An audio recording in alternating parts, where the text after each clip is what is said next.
السلام عليكم ورحمة الله وبركاته.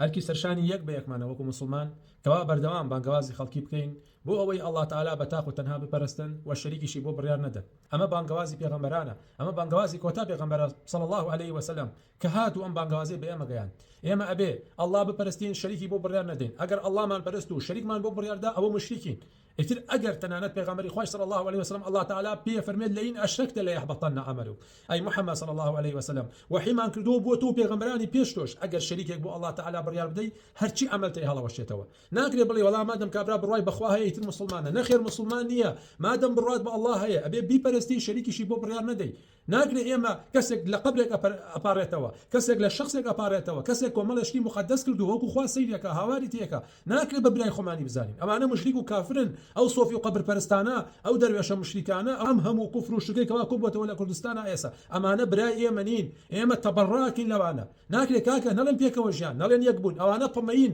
من چۆن کەسێک ئەکەم بە برا و بە دۆست و خۆشەویستی خۆم کە هاوار لە قەبرێکە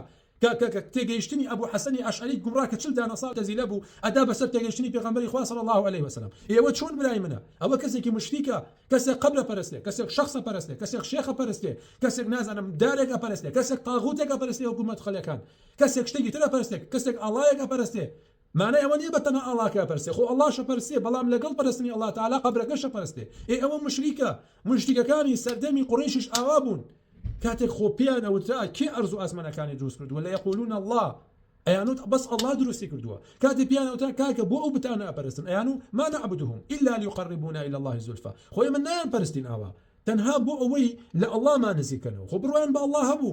اقدر من كاك جان هر كسي برواي بالله ابو نيو شكر معناه او نيه مسلمانه شريك يبو الله تعالى برياردا او مشركه نابي توريزي مشرك بقري نابي توريزي اوانا بقري بيان كان بيتان ناكري كسيك باشكرا هاوارك هذا غير اخوه باشكرا لقل برسني الله تعالى شيء كثير بدنا تو ريزي بري نا والله ريزي ناقرن نا والله بيان كان بيتان الله تعالى خويا فرمى وقضى ربك الا تعبدوا الا اياه وبالوالدين احسانا ابيتو الله تعالى بتاقو تنها ببرسي والشريك يشبو بالريار ندي ام جا لقل دايكو باوكتي شاشالمي لا بر اوا كليلي ام دينا كليلي ام اسلام بريتيا لوي الله بتنا ببرستي شريك شي ببريار ندي اگر شريك ببريار ده هزار جار حافظ قران بي هزار جار نازانم شي بي حاجي بي او بي تو مشركي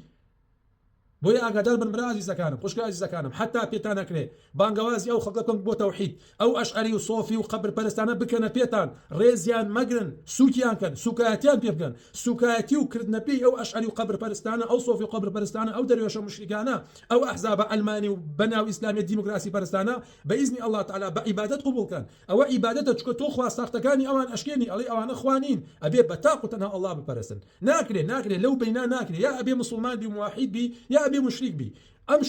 ام دوانه کو نابێتەوە پاک و پیس تێکەڵ ناکرێ کەسێکی مسلمان لەگەڵ مشریکا تێکەڵ ناکرێ ئەگەر تێکەڵێکی مشریکەکە دەرەچێت تۆ ناکرێ بێ یەک تەنکەر ئاوی پاکت هەبێ سەرنجە ژاری تێکەی ئێخۆ تەنکەر ئاوەکە پاکە بەس ئەو سەرنجە ژارە ژاراویەکە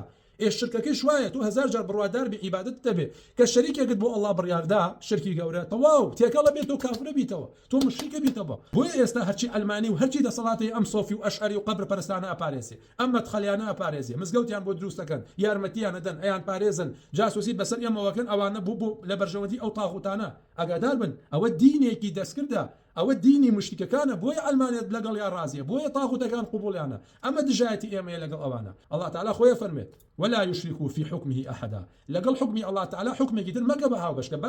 باسەکە باسی دیموکراسی ئەی حیزبە بەناو ئیسلامیە مشتیکەکان تۆ ناگرێ لەگەڵ حکمی الله تعالى دیموکراسی بکەی بە هاوبەش لهمان كان إن شاء الله تعالى فرمي فلا تدعو مع الله أحدا لقل هاوار كردن بو الله تعالى هاوار ما كرا كسيتر أجر وابكي أو تو مشركي أو تو الإسلام درجي حافظ قرآني شو نيجكي حاجي أما ناخوا